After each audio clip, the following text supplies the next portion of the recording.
The night Damien Moretti walked back into Evelyn Brooks's life, she was carrying a bowl of chowder, and her hands were already shaking, not because she'd seen him, but because she hadn't yet.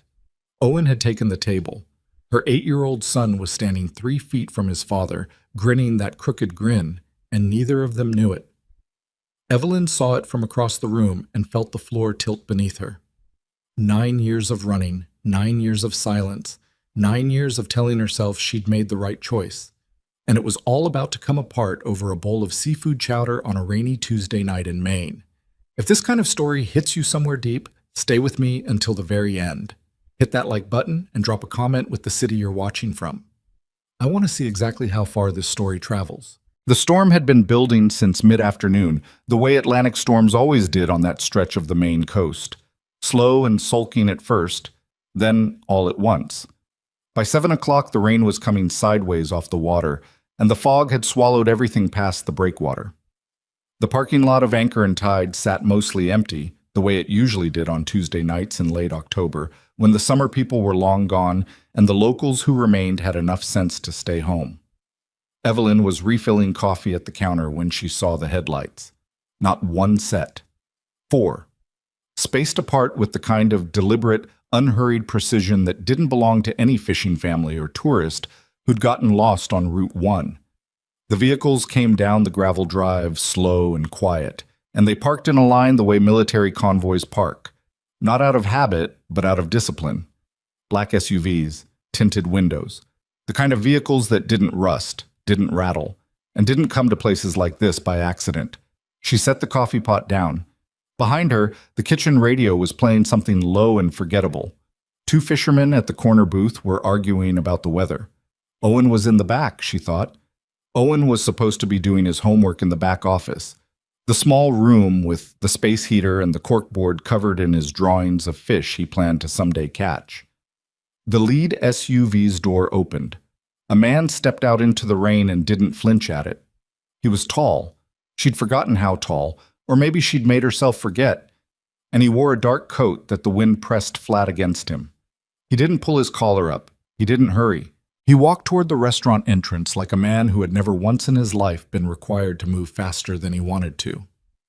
Evelyn knew the walk before she knew the face. She knew it the way you know the sound of a voice you haven't heard in years. Not the details, but the shape of it, the weight, the way it occupied space. Her hand found the edge of the counter. Damien Moretti pushed open the door of Anchor and Tide and stepped out of the rain. He was 36 now. The last 9 years had not been gentle with him, and they hadn't tried to be. There were lines at the corners of his eyes that hadn't been there before, and something harder in the set of his jaw, some calcification that came from spending a decade making decisions that crushed people. His hair was still dark, still cut close on the sides the way it always had been, and the scar that bisected his left eyebrow, the one his father had given him at age 12 with the edge of a ring, just to teach him something about pain, caught the light when he turned his head. He scanned the room. It was what he always did. Evelyn had almost forgotten that too. The way Damien Moretti entered any space and immediately cataloged every exit, every face, every potential problem. It wasn't paranoia. It was just how he was built. How they'd built him. His eyes moved across the counter, across the fisherman in the corner, across the chalkboard menu above the pass-through window. And then they stopped. Not on her. Because Owen had just come through the kitchen door. He was carrying a bowl of chowder in both hands the way Evelyn had taught him, with his elbows slightly out for balance, his tongue pressed to his upper lip in concentration. He was wearing his school sweatshirt and a canvas apron 3 sizes too big that he'd knotted twice at the back. He crossed the dining room with the solemn, self-important focus of a boy who took the work seriously, and he stopped at the table nearest the door. Damien's table, because of course it was, because the universe had a vicious sense of timing, and he set the chowder down without spilling a drop. "Here you go, sir," Owen said, looking up.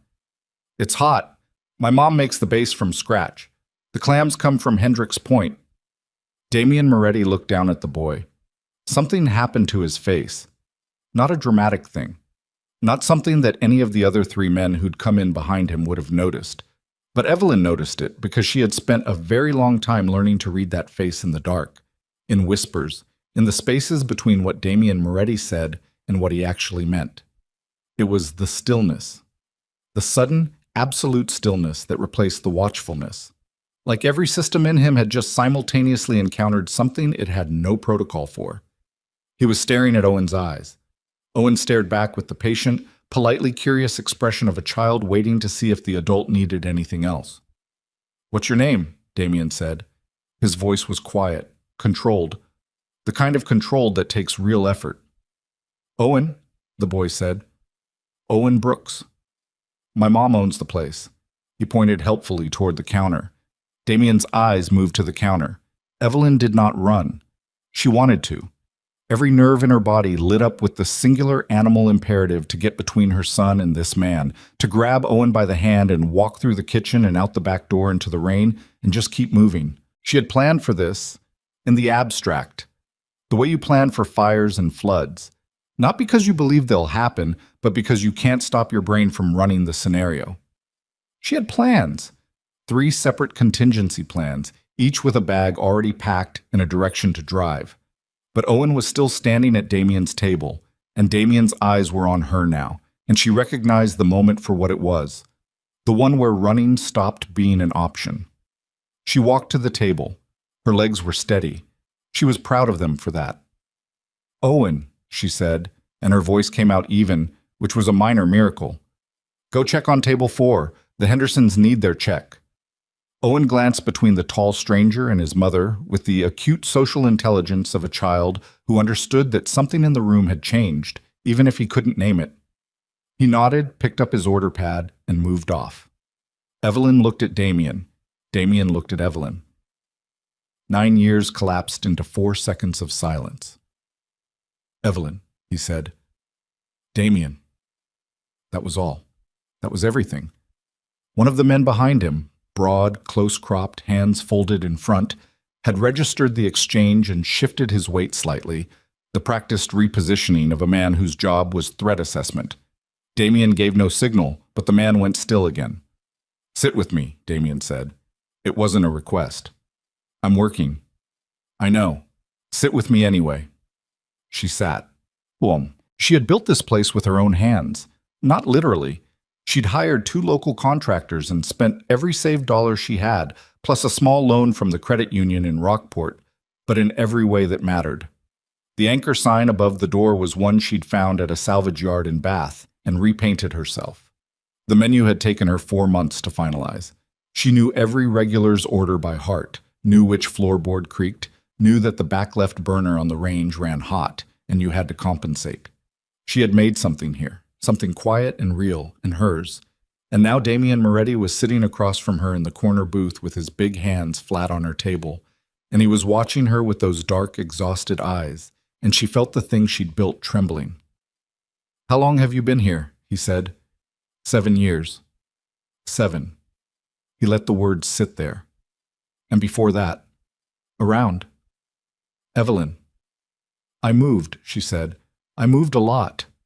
Owen was born in Burlington. We were in Portsmouth for 2 years. Then here." Damien was quiet for a moment. In the kitchen, someone dropped a pan. The fishermen in the corner were still arguing. "He's 8, Damien said. She didn't answer. "He's 8 years old," Damien said again, slower, and it wasn't a question this time.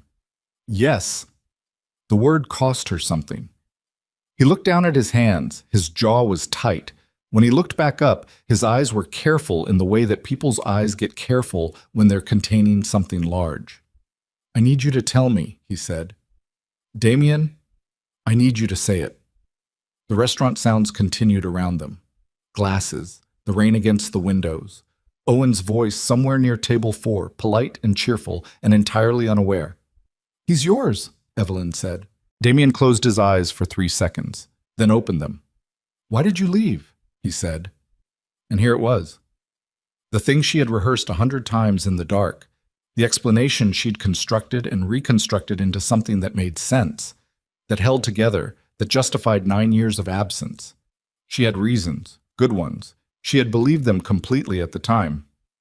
"Marcus," she said. The name landed between them like a stone.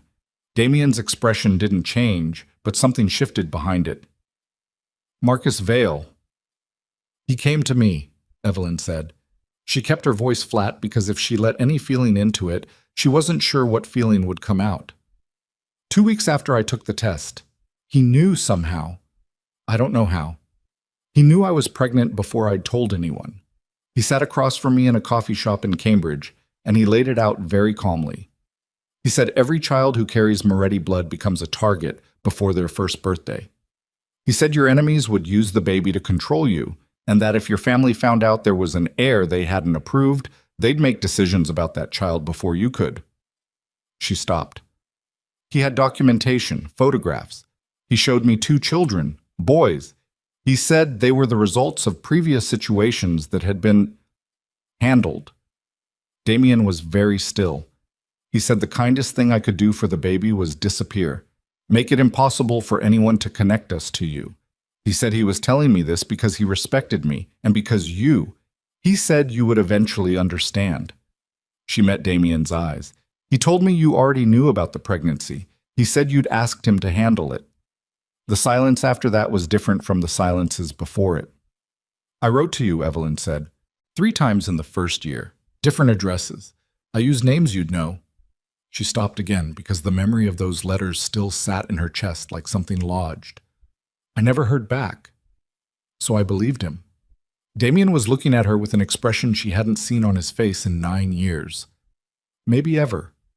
Something raw underneath all that controlled stillness. I never got any letters, he said. She heard it, the weight of it. I know that now. I looked for you. I know. For 3 years, Evelyn. I had people. He stopped himself.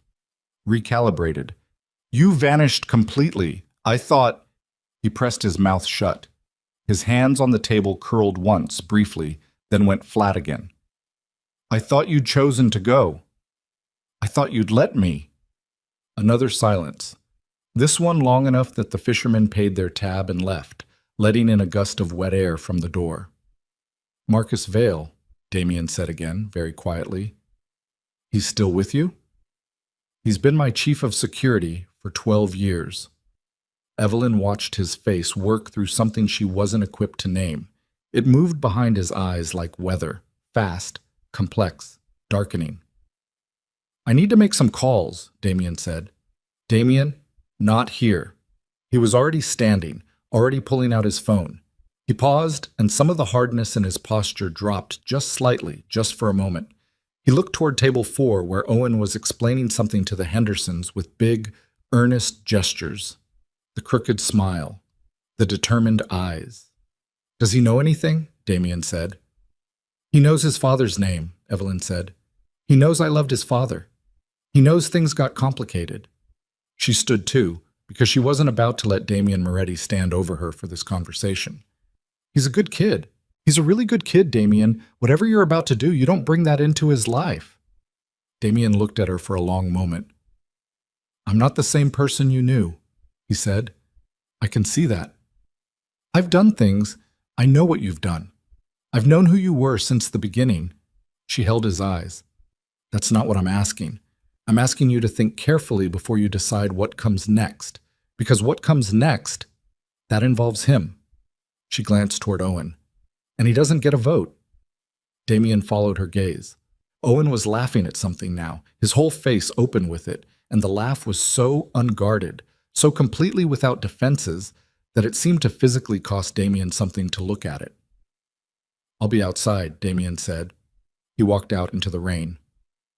She watched through the window as he made calls. His men stood at a respectful distance, which was its own thing, that they gave him space without being asked, that there was a language of deference in how they positioned their bodies. Damien walked back and forth on the gravel in the rain without seeming to notice it, and from the angles of his body, from the way his free hand cut through the air once sharply, she could read the conversation even without the words.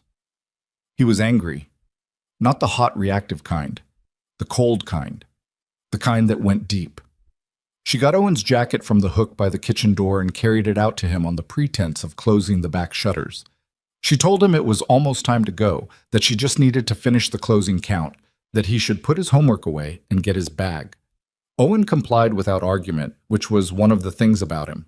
He had an instinct for when to push and when to simply trust her, and tonight something in her face told him to trust. She didn't tell him that the tall man in the dark coat was still in the parking lot. She didn't tell him that she'd been watching that man through the window for 20 minutes, watching him end one call and immediately begin another, watching his face in the rain.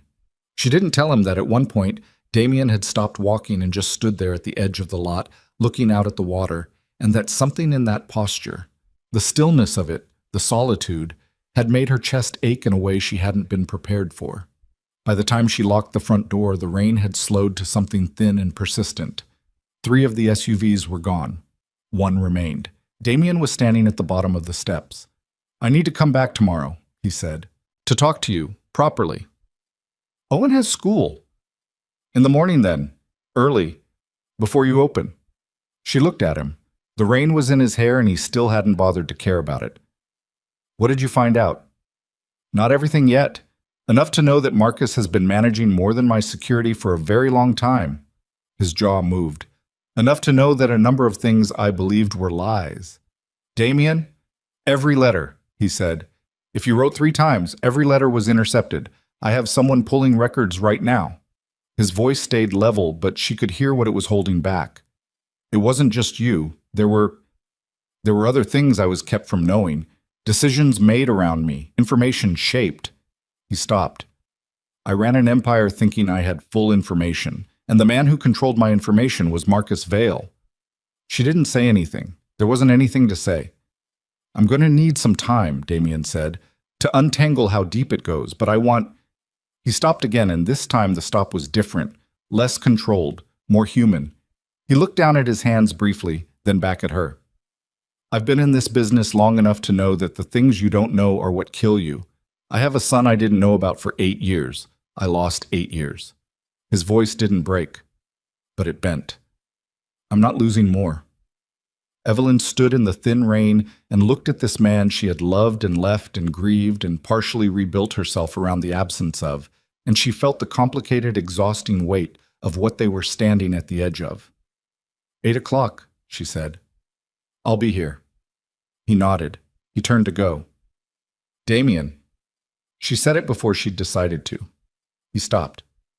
His laugh. "He laughs like you." She didn't know why she said it. Maybe because it was true and she'd been carrying it for years, and the dam had a crack in it now. He doesn't know that, but he does. Damien didn't turn around, but she saw his shoulders change, something releasing, something that had been held for a very long time. Before he walked back to the car, and the door closed, and the headlights came on, and the last black SUV backed out of her parking lot and disappeared into the main dark. Evelyn stood on the steps until the taillights were gone. Then she went back inside to her son. Moment. Owen was at the counter with his backpack, finishing a drawing.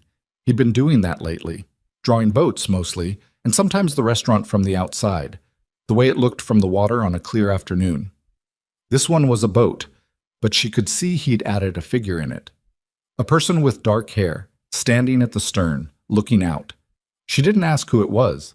She helped him with his coat. She turned off the lights in the dining room, one string at a time. She counted the register with him next to her on his stool, helping read the numbers the way he always did, dead serious about it. "Mom," Owen said while she was writing the total.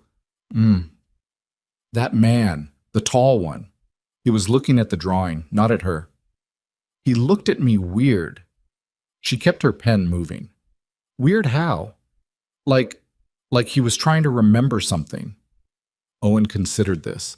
Or like he already knew something. I don't know. It was weird. He looked up. "Do you know him?" Evelyn set the pen down. She looked at her son, his patient, perceptive face, the eyes that were dark and steady in a way that had nothing to do with her and everything to do with a man currently driving south on a rain-slicked highway, carrying 8 years' worth of answers he hadn't known he was missing. "I knew him a long time ago," she said, "before you were born." Owen took that in with the careful seriousness he brought to most things. "Is he a good person?" She thought about Damien Moretti, the man she'd met on a rocky shoreline during a disaster response, hauling supply crates with his sleeves rolled up and his real name a secret for the first 3 days. The man who had read to her from a water-damaged paperback in a tent while the storm went on outside. The man she had watched, slowly and with increasing dread, re-enter the gravitational pull of the world he'd come from and become something harder, something that wore his face but had different calculations behind the eyes. The man who had stood in the rain tonight with his shoulders cracking open. "I think he's trying to be," she said. It was the truest thing she could offer. Owen seemed to accept it. He slid off the stool, slung his backpack on, and took her hand the way he still sometimes did when he thought she needed it. They walked out into the night, and Evelyn locked the door behind them, and she did not know, could not know, that 600 miles south, in a paneled office in a Back Bay townhouse, a man named Marcus Vale was already receiving his own reports about what had happened in a small Maine restaurant on a rainy Tuesday evening, and that the expression on Marcus Vale's face as he read those reports was not fear. It was calculation. And he was already 3 steps ahead. Marcus Vale did not sleep. This was not insomnia in any medical sense. It was discipline. Sleep was a vulnerability he'd trained himself to minimize decades ago when he was 23 and running security sweeps for a man who'd trusted the wrong people and wound up in the Charles River because of it.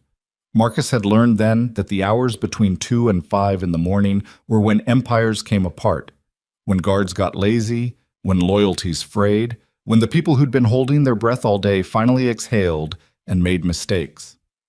So he stayed awake. He was at his desk in the Back Bay townhouse when the report came in from Lyndon, the man he kept on retainer in Portland specifically for situations that required proximity without visibility. The report was 4 sentences. Marcus read it twice, set his phone face down on the desk, and sat for a long moment looking at the wall.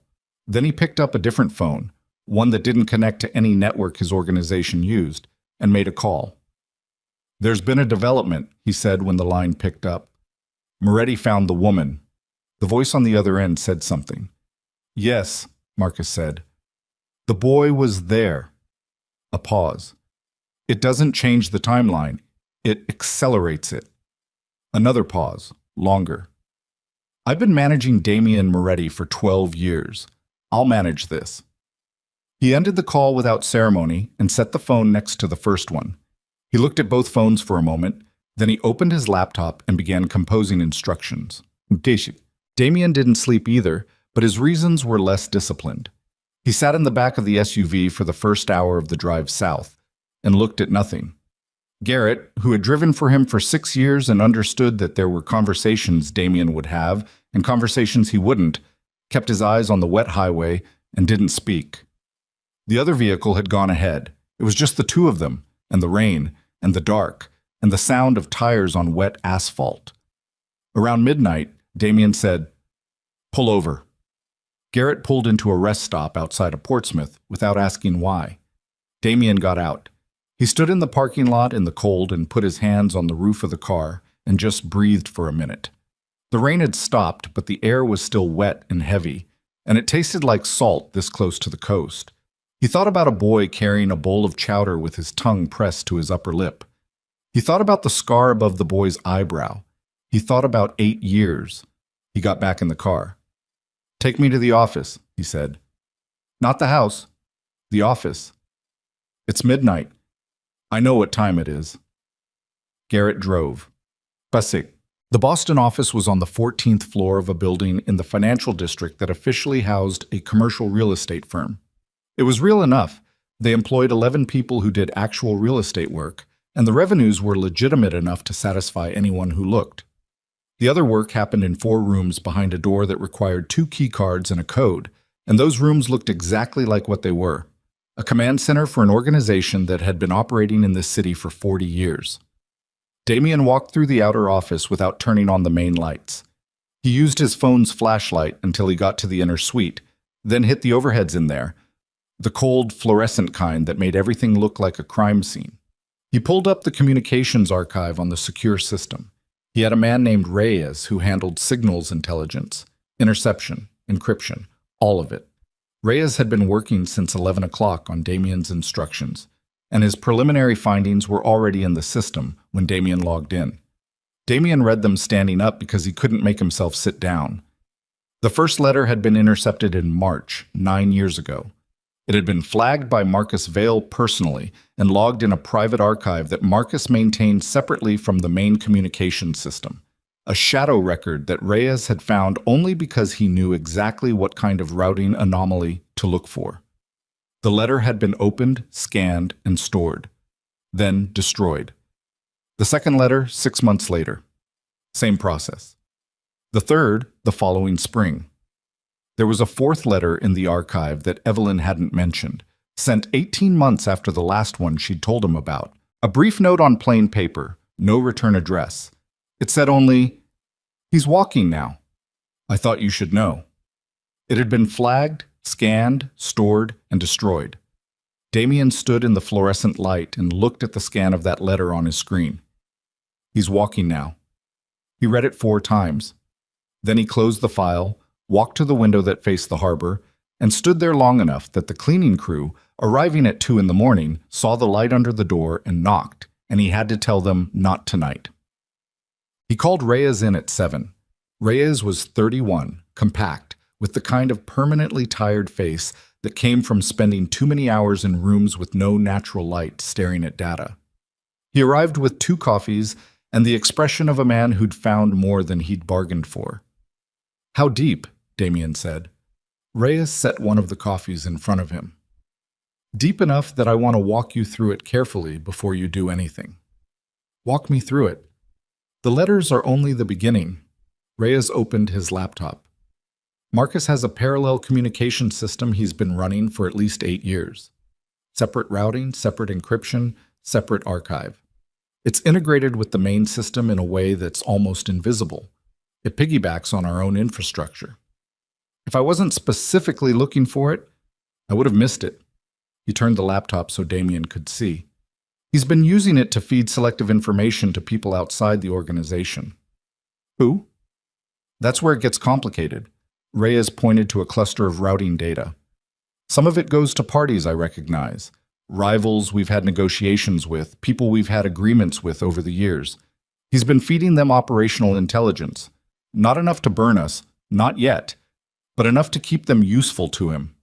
Enough to build relationships parallel to the organization's relationships. Damien looked at the data. He's been running his own network inside mine. For at least 8 years, possibly longer. The earlier records are harder to access. Reyes hesitated. There's also a financial component. I can get you the full picture by this afternoon, but preliminary. There's money moving through channels I don't recognize. Significant money. To accounts I can't immediately trace. Damien picked up the coffee. It was too hot to drink, and he drank it anyway. Who else knows about this? Right now, just you and me.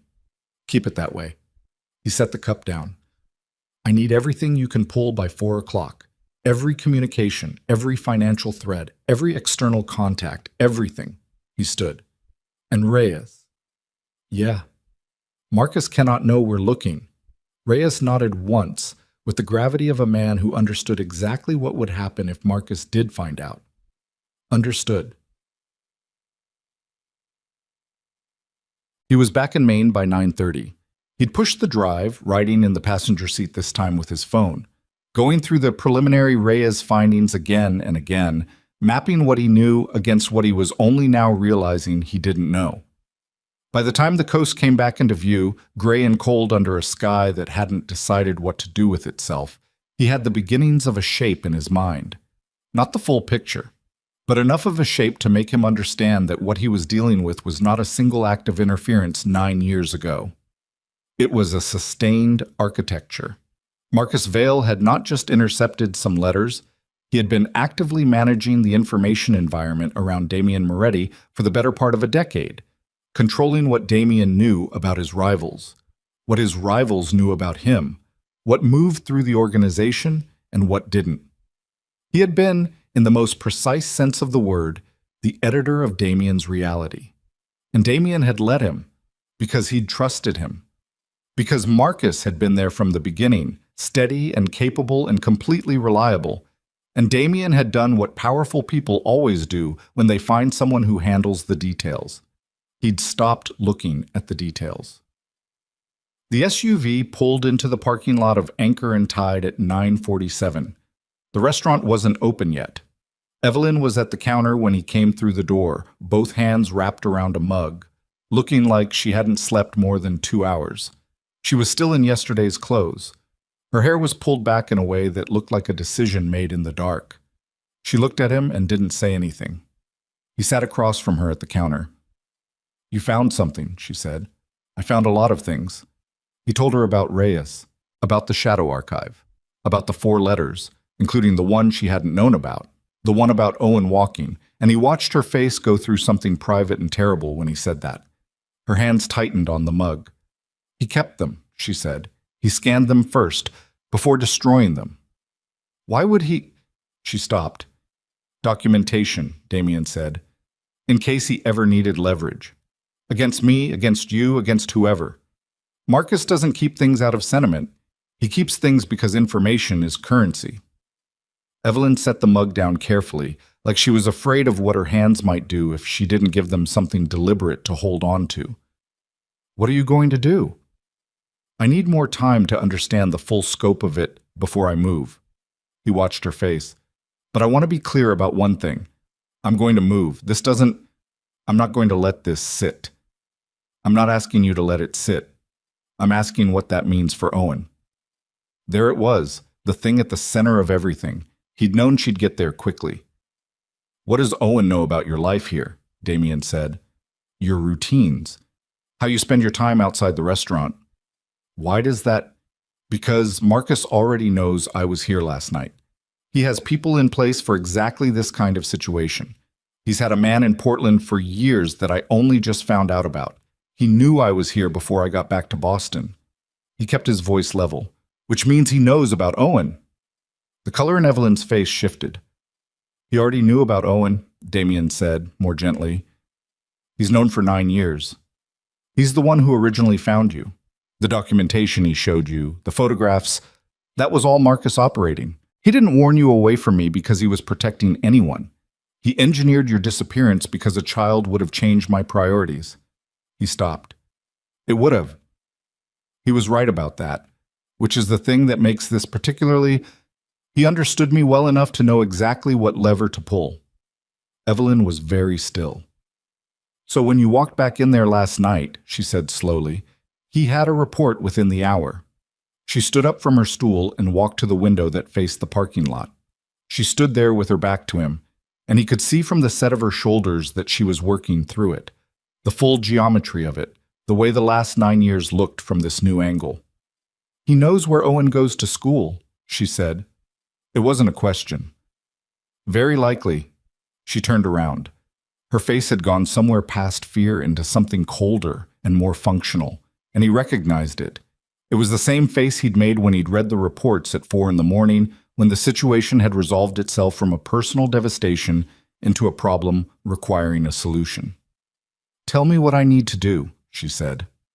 He made 3 calls from the restaurant while Evelyn changed Owen's school pickup arrangement with a neighbor named Carol, a retired teacher 2 streets over who owed Evelyn roughly 9,000 favors and asked no questions. Owen would go to Carol's after school. He would be told his mother was dealing with a plumbing issue at the restaurant. He was 8. He would accept this. The 3 calls Damien made were to people who were not inside the Boston organization. People Marcus didn't know about, or didn't know Damien knew about. He'd kept them separately, these 3, in the way that anyone who'd survived as long as Damien had learned to keep things separately. Not out of paranoia exactly, but out of the understanding that the day might come when your inner circle was the problem. That day had apparently come. The first call arranged for 2 people to be in Rockport by afternoon. Quiet, capable people who would watch the restaurant and the road to Carol's house without being visible. The second call was to a lawyer in Portland named Stitch, who handled things that regular lawyers didn't handle, and who had, over the years, accumulated a great deal of information about a great many criminal operations along the Atlantic coast, including some of Marcus Vale's financial arrangements, which Stitch had been aware of for 3 years and had never mentioned because no one had asked the right questions. The third call was the shortest. It was to Marcus. "I need you in Boston this afternoon," Damien said when Marcus picked up. There's a situation with the Caloran account I want to work through. Of course, Marcus said, smooth and immediate. 2 o'clock? 2 o'clock. He ended the call and looked at the phone for a moment. Evelyn was watching from across the counter. Was that him? Yes? He doesn't know you know. He doesn't know how much I know, Damien said. There's a difference. He knows I found you. He knows about Owen. What he doesn't know is that I've been into his system. He pocketed the phone. I need to keep it that way long enough to understand the full picture. If I move too soon, he goes to ground and I lose the external contacts, the people he's been feeding information to. I need those names. Evelyn leaned on the counter. She looked at him directly, steadily, the way she'd always looked at him, without flinching, without performance. It was one of the things that had undone him when they'd first met, that she could hold eye contact with him without trying to give him anything through it. Most people, when they looked at Damien Moretti, were either afraid or they were performing not afraid. Evelyn was simply present. How long? She said. Days, maybe a week. And in the meantime, Owen goes to Carol's and we act like nothing's changed. Yes. She was quiet for a moment. He'll notice. He notices everything. I know. He paused. Would it be possible for me to meet him properly, not as a stranger at a table, as... He stopped. I don't know what to call it yet, but something other than a stranger. Evelyn looked at him for a long time. He'll ask questions, she said. I know. I'm not going to lie to him. I'm not asking you to. She turned away and he let her think. Outside, the first car of the day pulled into the lot. A local by the truck, someone from the fishing community. She had a restaurant to open, a life that had been running parallel to this conversation for 9 years, entirely without him. Come for dinner, she said finally, still not looking at him. Tomorrow night, after close. I'll tell him you're an old friend. She paused. That's not a lie. No, Damien said. It's not. He drove back to Boston. Marcus was already at the office when he arrived, which was not unusual. Marcus was often already wherever Damien was going, which Damien had always read as dedication and was only now recontextualizing as something else entirely. He was 61, Marcus, but he carried it without weight. Silver at the temples, a precise gray suit, hands that were always folded or flat. He had the stillness of a man who'd never once in his life been surprised by anything, or who'd trained himself so thoroughly against the appearance of surprise that the distinction no longer mattered. They sat across from each other in the main conference room. Damien talked about the Caloran account for 11 minutes. He had prepared for this, had pulled the actual file, had real questions, had the kind of operational detail that made the conversation feel entirely routine. Marcus answered efficiently and without hesitation, the way he always did. Nothing in his face suggested that he'd spent the previous night receiving reports from Maine and issuing instructions on a separate phone. But Damien had spent 36 years learning to read rooms, and there was something, not in Marcus's face, which was perfectly controlled, but in his hands, the way they were folded on the table, slightly tighter than usual, a tension in the knuckles that Marcus had not managed to iron out completely. He was managing his tells, which meant he had them, which meant Damien's call this morning had done something, not panic. Marcus didn't panic, but something. The meeting ended. Marcus left. Damien waited until he heard the elevator, then called Reyes. He came in through the lobby, Reyes said. Stopped at the mailroom. 60 seconds, maybe 70. The mailroom, Damien said. I've got someone pulling the security footage now. 40 minutes later, Reyes sent him a still image. Marcus, in the mailroom, his back to the camera, at the angle Marcus would have known the camera covered, hands doing something below frame. He dropped something, Reyes said, or picked something up. I can't tell which from this angle. Damien looked at the image. There's a dead drop in my own mailroom. Apparently, he sat with that for a moment, the accumulated audacity of it. The mailroom of Damien Moretti's own office, used for 12 years as a communication point with someone else. Hidden in absolute plain sight. Find out who services that drop, Damien said. Don't touch it. Don't move anything. Just find out who comes for it. And if someone comes tonight, let them come, then follow them. Sharp, yeah. Owen Brooks thought the day was normal. He went to school, he sat through math, which he found less interesting than science but more interesting than social studies. At lunch, he traded half his sandwich for a bag of chips with a kid named Freddie, who always had the good chips. After school, he walked with Carol, who smelled like lavender and always asked him questions about his drawings, which he appreciated because most adults asked about school instead. At Carol's, he did homework and ate crackers with peanut butter and watched 45 minutes of television, which was 30 minutes more than his mother usually allowed. He thought about this but said nothing about it, because he understood, in the way that only children who've spent a lot of time around adults understand, that the extra television meant Carol was slightly uncomfortable about something and was compensating. He thought about the man from the restaurant. He'd thought about him on and off all day, not anxiously. Owen was not an anxious child by nature, though he was a watchful one, but persistently. The way a name sticks in your head when you're trying to remember where you've heard it before. The man had looked at him, and something had happened in that look. Owen hadn't been able to name it at the time, and still couldn't. It was like when you catch someone watching you and they don't look away immediately. Not in a creepy way, but in a way that means they're not pretending they weren't looking, like they had a reason to look, and the reason was real. His mother had said she knew him a long time ago. Owen had asked if he was a good person, and his mother had said she thought he was trying to be. That answer interested him. Most adults, when you asked them if someone was good, said yes, or said it's complicated, or said something vague about perspective.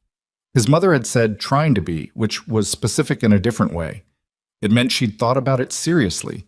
It meant she didn't know for certain. It meant the man had something to answer for. Owen decided he wanted to know what it was. He drew a picture of the man at dinner, or tried to. He'd only seen him for a moment. Dark coat, tall, dark hair. He drew the outline and left the face mostly empty because he hadn't gotten a good enough look at it. He drew the eyes, though, those he remembered, steady, dark. And underneath the steadiness, something that might have been longing or might have been grief, and Owen was 8 and didn't have precise words for those things yet, but he felt the shape of it clearly enough to put it in the drawing. He was still looking at the drawing when his mother arrived. She looked at it for a moment when she saw it. Her expression did a thing he'd learned to read. That particular quality of still she got when something caught her off guard, but she was deciding not to react. "That's the man from last night," Owen said. "Yes," his mother said. "He's coming to dinner tomorrow." She looked at him sharply. "How did you—" "I didn't. I just said it." He looked at the drawing. "Is he?" His mother took a breath. "Yes," she said. "He is." Owen looked at the empty face in the drawing. "Good," he said. Damien was back in his car, halfway to the hotel he'd booked in Portland, when Reyes called. "Someone came for the dead drop," Reyes said. 20 minutes ago. A courier, young guy, bike, nothing remarkable." A pause. "We followed him. And he went to a parking garage in the South End, 3rd level, handed the package to a man in a gray Lexus." Damien waited. "Damien," Reyes said, and there was something in his voice that Damien hadn't heard from him before, something close to discomfort. "The man in the Lexus. I'm looking at the photo right now." A pause. "It's Carver Nolan." The name sat in the car like something physical. Carver Nolan was the head of the Nolan Syndicate. He ran the Eastern Docks, most of the pharmaceutical distribution networks from New Hampshire to Connecticut, and 3 politicians Damien was personally aware of. He was also, on paper, Damien's oldest and most stable criminal alliance. They had an agreement that was 11 years old, a territorial understanding that had kept the peace between 2 of the largest criminal organizations on the eastern seaboard for over a decade. An agreement that Marcus Vail had apparently been using as a cover to run a second private channel directly to Nolan. "He's not a courier contact," Damien said. "He's the primary." "It looks that way." Damien pressed his fingers to the bridge of his nose. "Marcus has been feeding Nolan information from inside my organization for years." He thought through it fast, which means Nolan knows things he shouldn't know. He knows things that would give him significant leverage. He stopped. "What did the package contain?" The courier dropped it and left. Nolan opened it in the car. From the angle we had, it looked like a photograph. Reyes paused. And a document, maybe 2 pages. A photograph, Damien said. Silence. Reyes. Given the timing, Reyes said carefully, and what Marcus would have had available from last night. Damien already knew. The photograph was of Owen. He was certain of it before Reyes finished the sentence, certain with the specific, nauseating certainty that came from understanding exactly how Marcus Vale thought, how he operated, what he would do when the situation shifted and he needed to reestablish control. Marcus had spent 9 years keeping Damien Moretti away from the one thing that would fundamentally alter his priorities. Now that thing had surfaced, and Marcus, methodical, unsentimental, always 3 steps ahead, had immediately begun weaponizing it. He'd given Carver Nolan a photograph of Owen Brooks. He'd handed Damien's son to his oldest ally. And Damien understood, with absolute cold clarity, that the alliance was no longer what it appeared to be. That Nolan had been waiting, informed, and patient for exactly this kind of leverage to materialize, and now it had, and the 11-year agreement was not a peace treaty anymore. It was a trap. It had always been a trap. Damien just hadn't known what it was trapping him for until now. He called Garrett. "Turn around. We're going back to Maine." "Now?" "Now." He ended the call and immediately dialed Evelyn. It rang 4 times. 5. He was calculating distances, calculating how fast Nolan's people could move if Nolan decided to move tonight, calculating whether Marcus had given him a photograph as intelligence or as a green light. She picked up. "Evelyn." He kept his voice flat. "Where is Owen right now?" A beat of silence that told him she heard everything underneath the question. "He's here. He's with me. We just got home." "Must lock the door. Don't open it for anyone you don't know. I'm 40 minutes out." "Damien, what happened?" "I'll explain when I get there. 40 minutes. He paused. "Don't call anyone. Don't post anything. Just stay inside with him." Another silence. Then quietly, "Okay." He drove. The rain had come back, heavier than the night before, and the highway north was dark and nearly empty, and he pushed the car hard through all of it, watching the miles drop. He thought about Marcus sitting across from him that afternoon with his hands folded just slightly too tight. He thought about 11 years of a peace that was never peace. He thought about a photograph of his son in an envelope passed in a parking garage in the South End, and what a man like Carver Nolan did with that kind of information, and he drove faster. His phone buzzed. Reyes. "Nolan made 2 calls from the garage after the courier left," Reyes said. "We got the numbers. One of them is a logistics coordinator we've seen before. He moves people, not product. The other number is unregistered." Damien said nothing. "He's already tasking people," Reyes said. "Tonight." Damien pressed the accelerator down and watched the speedometer climb, and thought about an 8-year-old boy who drew boats with empty faces and asked if strangers were good people and had never once in his life known that the world already knew his name. He had 37 minutes left. He drove like he had 20. He made it in 32 minutes. Evelyn had the porch light on and the door open before he reached the steps, and the fact that she'd heard the car from inside and come to the door told him something about the state she was in, that she'd been listening for it, standing somewhere near the front of the house, waiting. She had a kitchen knife on the counter behind her that she'd picked up and set down and probably picked up again at least once in the last half hour. He could tell by where it was sitting. "He's in his room," she said immediately. "I told him I had a work call." "Good." Damien came through the door and she closed it behind him. He went to the front window first, moved the curtain a half inch, looked at the street in both directions. His 2 people were in place, one in a car 20 yards north, one on foot near the corner. "Good. Pack a bag for him. Enough for a week. Do it quietly." "A week?" "Damien, the man who's been feeding information to your location passed a photograph of Owen to a rival tonight. That rival is already moving people." He watched her face process this. "We have a window. I don't know how wide it is." Evelyn stood very still for 3 seconds, the way she'd done at the restaurant the night before.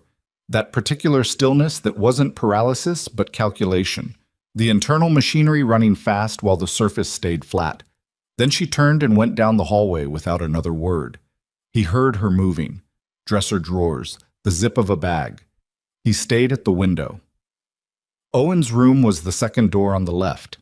The light was on underneath it. Damien stood in Evelyn's small living room and looked at that strip of light for a moment, and then he looked away because he couldn't afford what it did to him right now. His phone buzzed. Reyes. The logistics man Nolan called. We have a vehicle. White transit van, registered to a shell company out of Providence. It left Boston 40 minutes ago heading north. Route 1? 95 to 1, looks like. Damien did the math. 40 minutes ago from Boston on 95 to Route 1 north meant they were already in New Hampshire. Maybe an hour out. Maybe less if they pushed it. How many in the vehicle? We think 3, maybe 4. They're not coming to talk, Damien said. No. He ended the call. Evelyn came back down the hallway with a bag over her shoulder and her own jacket on, her face composed in a way that cost her something visible. Owen, she said. She knocked twice and opened the door. Owen was at his desk, not doing homework. He had his sketchbook open and he was drawing something that Damien, from the doorway, couldn't see. He looked up at his mother and then past her at Damien, and his expression moved through surprise and then a brief, complicated thing that Damien couldn't fully read. Recognition without context, the face of a child who has been thinking about someone and is startled to find them real and present. Hey, Owen said. Hey, Damien said. Owen. Evelyn kept her voice even with enormous effort. We need to go visit Carol for a few days. Pack what you need for school. Owen looked at his mother, then at Damien, then back at his mother. He was 8, not stupid, and he'd been reading rooms since before he could articulate what he was reading. Is this because of him? Owen said. Not accusatory, genuinely asking. We'll talk in the car, Evelyn said. 5 minutes. Owen closed the sketchbook and stood up and started moving with a quiet, serious efficiency that did something complicated to Damien's chest. The kid packed his backpack without being told what to put in it, grabbed his jacket from the hook behind the door, and picked up the sketchbook last, tucking it carefully under his arm. Then he looked at Damien again. Are you coming? Owen said. Yes, Damien said. Okay, Owen said, as though this answered something he'd already been wondering about, and walked past both of them into the hallway. They took Damien's car because it was faster, and because Garrett drove it. And Garrett was one of 3 people on Earth. Damien trusted completely, and without caveat. The 2 watchers fell in behind them. Owen sat in the back beside his mother with his backpack in his lap and his sketchbook on top of it, and he watched the dark main roads go by without asking where they were going, which Damien noted. Most kids would have asked. After about 10 minutes, Owen said, The man who's the bad guy. Does he know where we live? Damien turned in the passenger seat to look at him. Yes, Damien said, because he'd decided in the driveway that he wasn't going to lie to this kid. Not once. Not about anything. That's why we're leaving. Owen absorbed this. Is he coming tonight? Probably. How many people does he have? Owen? Evelyn started. 3 or 4 in the first group, Damien said. More behind them. Evelyn looked at him sharply. He held her eyes for a moment. She closed her mouth. Owen thought about this for a while. The roads got darker, the trees thicker, the coast dropping away behind them. Then he said, Do you have more? More what? More people. Than him. Damien looked at this 8-year-old who was sitting upright in the back seat of a moving vehicle in the middle of the night with bad men coming and asking tactical questions with genuine pragmatic curiosity. Yes, Damien said. I have more. Owen nodded. Good, he said, and went back to watching the trees.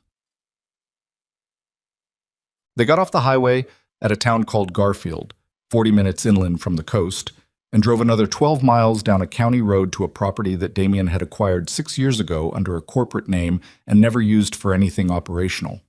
It was a farmhouse, old, solid, surrounded by enough land that anyone approaching by vehicle had to come down a single gravel road with no cover on either side for the last quarter mile. Garrett knew it. 2 of the 3 people Damien had called the previous morning were already there when they arrived. Evelyn put Owen in the back bedroom without argument. He went, still quiet, still watchful, tucking the sketchbook under the pillow before he lay down. She sat on the edge of the bed until his breathing evened out, which took longer than it should have. And when she came back to the main room, she closed the door behind her and looked at Damien with a face that had stopped managing itself. "Tell me everything," she said. He told her. All of it. Reyes, the shadow archive, the dead drop in the mailroom, the parking garage, Nolan, the van. He told her about the 11-year alliance that had apparently been something else for at least 8 of those years. He told her about the calls Nolan had made after the courier left. He watched her face as he talked, and he did not soften any of it, because she was someone who made better decisions with the full picture than with a curated version. When he finished, she said, "Marcus built a second empire inside yours." "Yes." And Nolan was the other anchor, Marcus in the center, feeding both sides. Feeding both sides and controlling what each side knew about the other. He sat down at the kitchen table, which was old and slightly uneven, and pressed his hands flat on it. He kept the alliance stable by keeping both parties dependent on him as the information channel. "Nolan doesn't trust me. He trusts the information Marcus gives him about me. And I've been operating for a decade on intelligence that Marcus shaped." He stopped. "Every decision I've made, every negotiation, every territorial dispute, every threat assessment, all of it filtered through Marcus." Evelyn sat across from him. "How much damage?" "I don't know yet. Reyes is still pulling threads." He looked at his hands. "Enough. Enough that I can't know what's real until I've verified everything independently, and that's going to take time I may not have." "Because Nolan is moving tonight." "Because Nolan is moving tonight." She was quiet for a moment. Outside, one of the men was walking the perimeter. She could hear the gravel. The house made small sounds around them, the kind of sounds old houses make, settling and contracting. "What does Marcus want?" she said. "In the end, what is he actually building?" It was the right question. Damien had been asking it since 4 in the morning, and he'd arrived at an answer he didn't like. Control of both organizations, mine and Nolan's, with himself as the only person who holds the complete picture. He met her eyes. "He's been positioning for a takeover that doesn't look like a takeover. No war, no violence, no sudden shift in power, just a slow, patient restructuring of who depends on whom, until the moment comes when I'm either gone or irrelevant, and Marcus Vale is the operational center of the entire Eastern network." He paused. Owen surfacing changes his timeline. A legitimate heir creates a loyalty structure he can't fully control. So he moved the photograph to Nolan as an accelerant, to force the situation before I could stabilize it. Evelyn looked at him for a long time. "He's been planning this for over a decade. At least. And you had no idea." The words were not cruel. They were simply true. He received them that way. "No," he said. "I had no idea." Reyes called at 12:47. "The van stopped," he said. "Route 1, just south of Rockport, about a mile from the restaurant." "They went to the restaurant first," Damien said. "It's dark. They would have figured out quickly she wasn't there." A pause. "They'll go to the house next." Damien thought about Evelyn's house, the porch light she'd left on, the kitchen knife on the counter she'd forgotten to put away when they left. He thought about what those men would find when they got there, and what they would do next. "Let me know when they move again," he said. He was standing outside on the farmhouse porch when Reyes called back 18 minutes later. "They're at the house," Reyes said. "They went in." A pause that felt longer than it was. "Damien, there's a second vehicle. We missed it. It wasn't with the first one. It came from a different direction, parked 2 streets over." "How many?" "We're counting," voices in the background. "6 total. Between both vehicles, 6. He'd planned for 4. "Reyes." "Yeah." "Who authorized the second vehicle?" A pause. "The call that Nolan made from the parking garage, the unregistered number, we traced it. And it's a relay, goes through 3 bounces." Reyes's voice was careful now, the way it got when he was delivering something he didn't want to deliver. "Final destination is a number registered to a logistics company in Providence." He stopped. "Damien, the company is one of ours. It's in our network. The number routes to someone inside the organization. The cold that moved through Damien then was not surprise exactly. It was confirmation of the thing he'd been afraid to name since he'd seen the knuckles on Marcus's folded hands that afternoon. Marcus has someone else inside, Damien said. Someone who knew about this property. Or knew you'd use it. Someone who knows your contingency protocols. Only 4 people knew about this property. Garrett, who was standing 20 feet away watching the road. Reyes, who was on the phone. A woman named Denise, who had handled his finances for 8 years and was currently in her apartment in Cambridge according to the location data on her phone. And a man named... His phone buzzed with an incoming call. The screen said, Cole, Danny Cole. 4 years with the organization, security and logistics. One of the 3 people Damien had called when this started. One of the people he'd trusted enough to reach outside the main organization for precisely because Marcus didn't know about him. Except, he stared at the name on the screen. He thought about the call he'd made to Cole 2 days ago, the property he'd mentioned, the instructions he'd given. He thought about the second vehicle that had come from a different direction. He thought about 6 men instead of 4. He thought about how Marcus Vale had survived in this business for 30 years, not by building 1 layer of redundancy, by building 3. He answered the call. Danny? He said. Hey.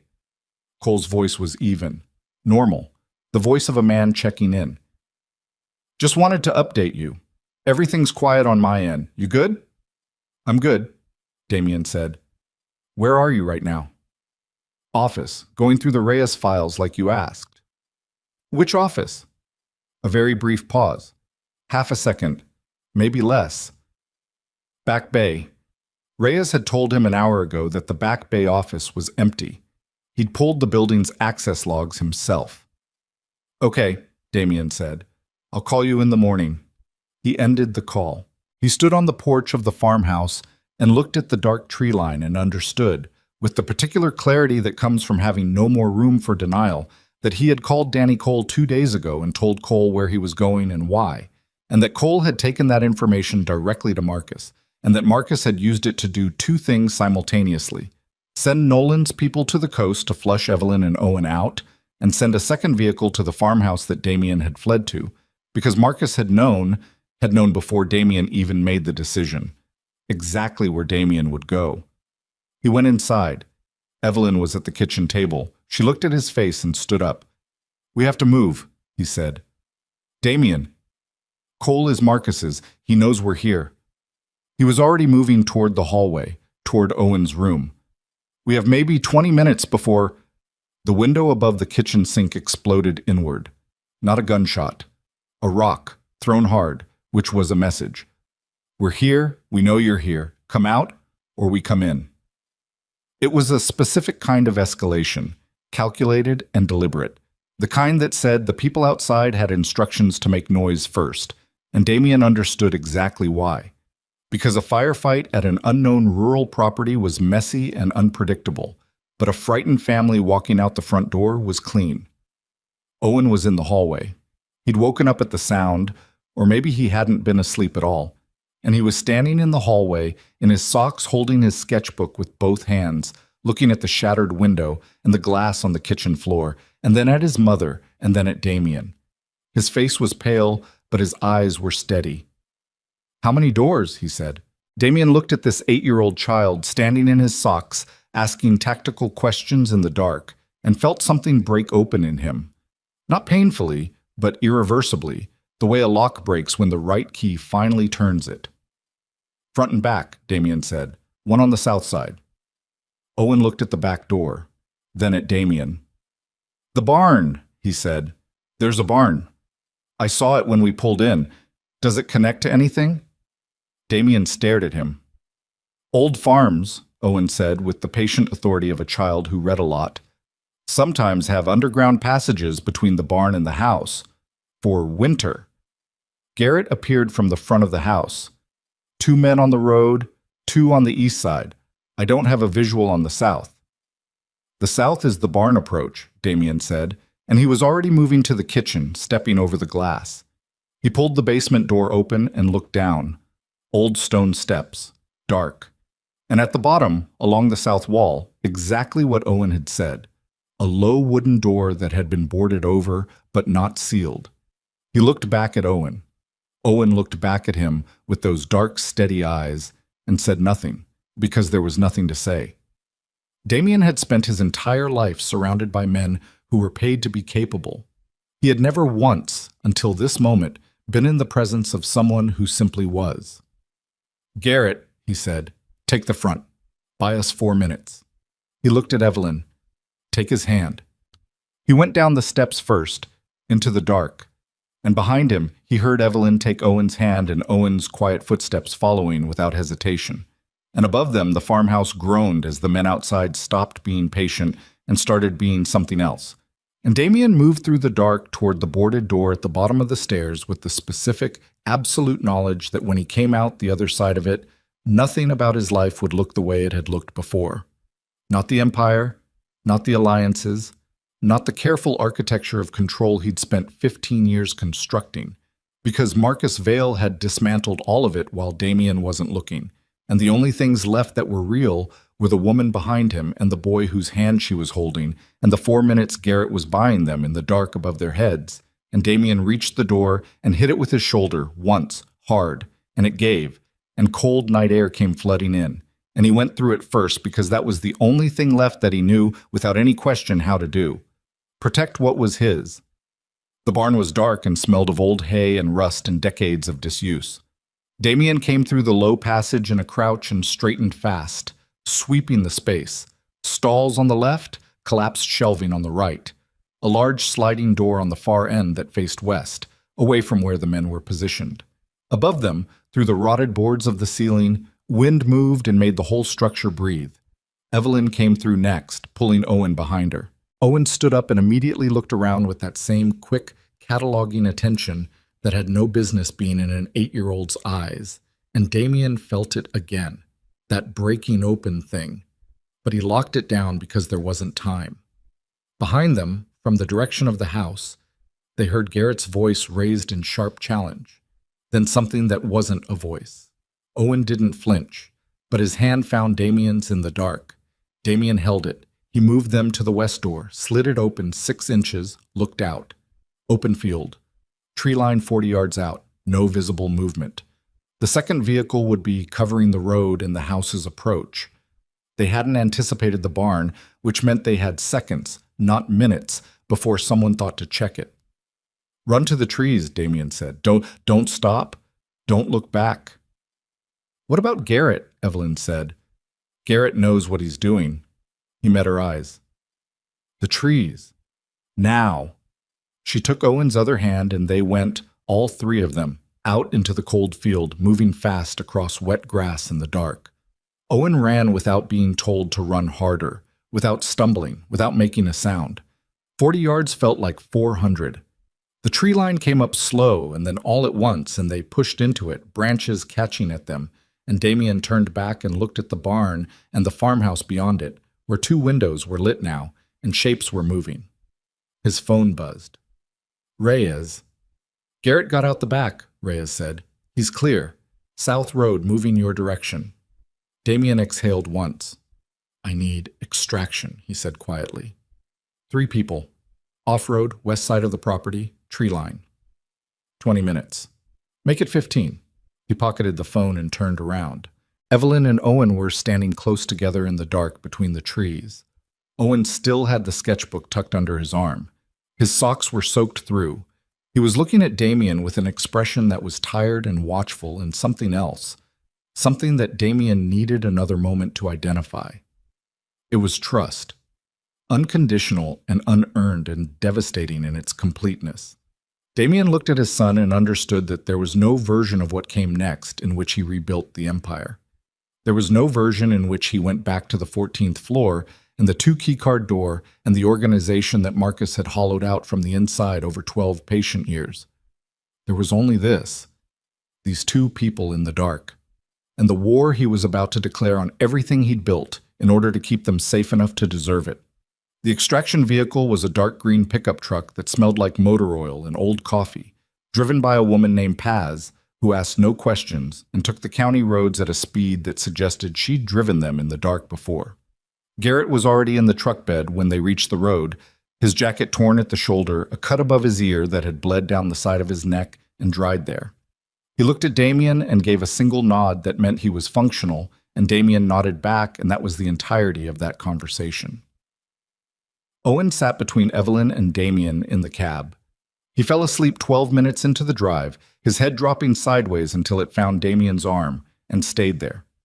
Damien did not move. He sat with his son's weight against him and his phone in his other hand and worked, scrolling through what Reyes had sent in the last hour, building the picture. Evelyn watched him from Owen's other side.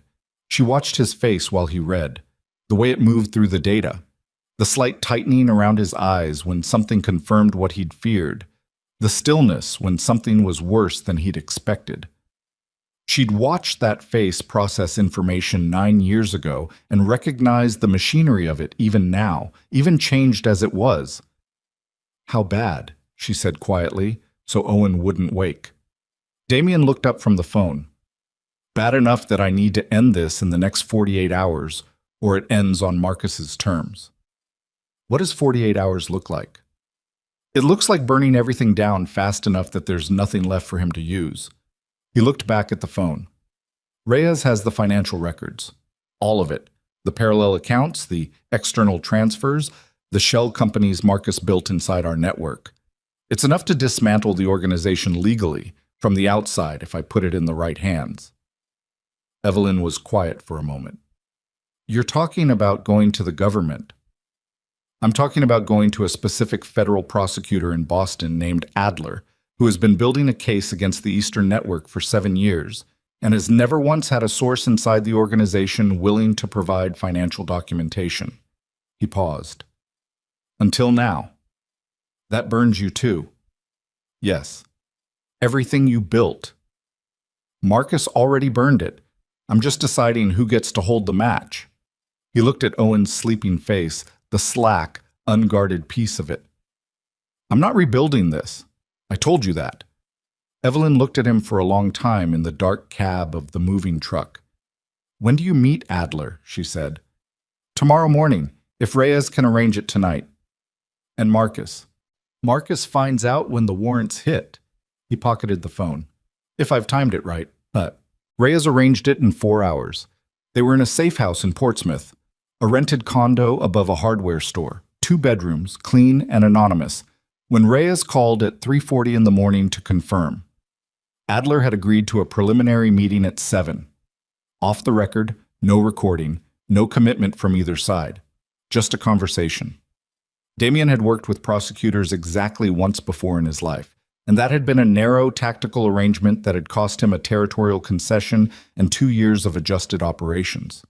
He understood the architecture of it, what they wanted, what they'd offer, what they'd never say directly but needed to hear.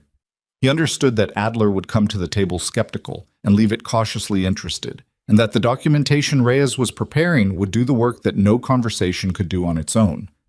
What he didn't account for was Cole. At 4:17 in the morning, Damien's secondary phone, the one he'd used to contact the 3 people outside the organization, received a message from a number he didn't recognize. No text, just a photograph. He opened it. It was Owen. Not a current photograph. It was from the restaurant. From Tuesday night, the same night Damien had walked through the door of Anchor and Tide. Owen carrying the bowl of chowder, shot from outside through the window, the rain visible in the foreground. Someone had been in that parking lot with a camera before Damien's convoy had even pulled in. He stared at the photograph.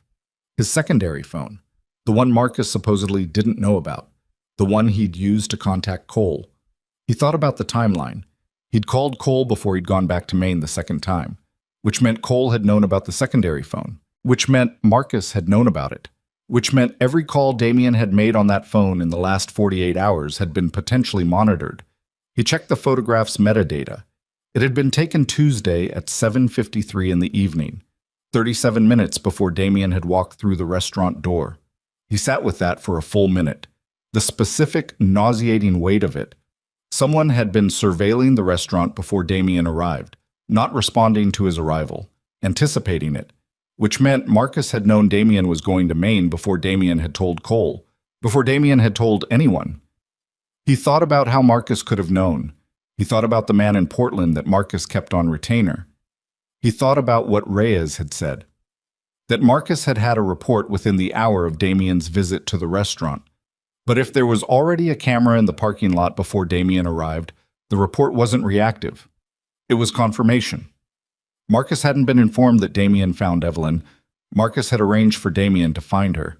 The thought arrived fully formed and hit him like something physical. He stood up from the kitchen table. He walked to the window. He stood there and made himself think it through from the beginning, from the right direction this time. Marcus had known about Evelyn. He'd known about Owen. He'd managed both for 9 years. He'd intercepted the letters. He'd maintained the separation. He'd kept Damien running the empire without the complication of a family. That was the story Damien had been operating on for the last 36 hours. But why, after 9 years of successful management, would Marcus's control suddenly slip? Why would Damien end up in that restaurant on that specific night? Damien had been in Maine 3 times in the last 2 years on other business and had never gone to that stretch of coast, had never come within 30 miles of Anchor and Tide. Except that this trip, he'd taken a different route north, a route that someone had suggested. He went back through the last week in his mind, reconstructing the logistics of the Maine trip, the Caloran account situation that had required a site visit, the route Garrett had taken. Garrett had taken a route someone on the logistics side had recommended. Someone who'd said Route 1 was faster this time of year, with the bridge construction on 95. Someone on the logistics side. Cole. Marcus had engineered the meeting. He had guided Damien to that restaurant on that night, knowing Damien would see Evelyn, knowing he'd see Owen, knowing exactly what it would do to a man who'd spent 9 years believing the woman he'd loved had chosen to leave. He'd calculated the emotional detonation precisely, and he'd pointed Damien at it like a weapon, and then he'd stepped back and let the chain reaction run. Because a destabilized Damien, emotional, reactive, suddenly burdened with a son he hadn't known about, burning with betrayal, was a Damien who would make mistakes, who would move too fast, who would reach outside his organization to people he thought Marcus didn't know about, who would call Cole. It was a trap the length of a week, and Damien had walked through every door of it. He called Reyes. "I need you to stop," Damien said. "Don't send anything to Adler yet. Don't move the financial records. Nothing moves until I call you." A pause. What happened? Marcus wanted me to find her. He said it out loud because saying it out loud was the only way to make the full shape of it real. This wasn't his control slipping. This was the next phase of whatever he's been building. He needed me out of the organization, emotional, making uncharacteristic decisions. He pressed his hand flat against the window glass. The question is what the next phase actually is. What does he do with a destabilized Damien Moretti, who's just discovered a son and is burning his own empire to protect him? Reyes was quiet for a moment. He inherits it. He inherits it cleanly. No war, no power struggle, no messy transition. I walk away, or get pushed out, or get arrested, and Marcus steps into a vacuum he's been preparing for a decade. His breath fogged the window glass. He doesn't need to defeat me. He just needs me to defeat myself. Which you were about to do, Reyes said carefully, by walking into a federal prosecutor's office with documents that implicate the entire organization, including me, including you. Damien stood in the dark and understood the full architecture of it for the first time, the elegance of it, the patience of it. 12 years of quiet preparation for a transition that would happen without anyone firing a shot, because Marcus had engineered the situation so that Damien would do the demolition himself. "He needs one more thing," Damien said slowly. "Before the vacuum is clean, he needs to make sure I have no reason to come back, no leverage, no power base, nothing to return to." He stopped. "He needs Owen." "A legitimate heir creates a loyalty structure he can't control," Reyes said, echoing words Damien had spoken to Evelyn what felt like a week ago. "You said that yourself. If Owen is gone, I have nothing to come back for. And Marcus has the organization, the Nolan Alliance, and 12 years of operational knowledge." He pushed off the window. The men at the farmhouse weren't just flushing us out. They were the first attempt. What do you need? Reyes said. I need you to let Marcus think the plan is working. I'm still destabilized, still moving toward Adler, still burning the Empire. He was moving now, back through the condo, thinking fast. And I need you to find out where Marcus will be tomorrow. Not the office. His real location, where he goes when he's not performing. I know where he goes, Reyes said. He has a property in Gloucester, harbor-facing. He's there most Friday mornings.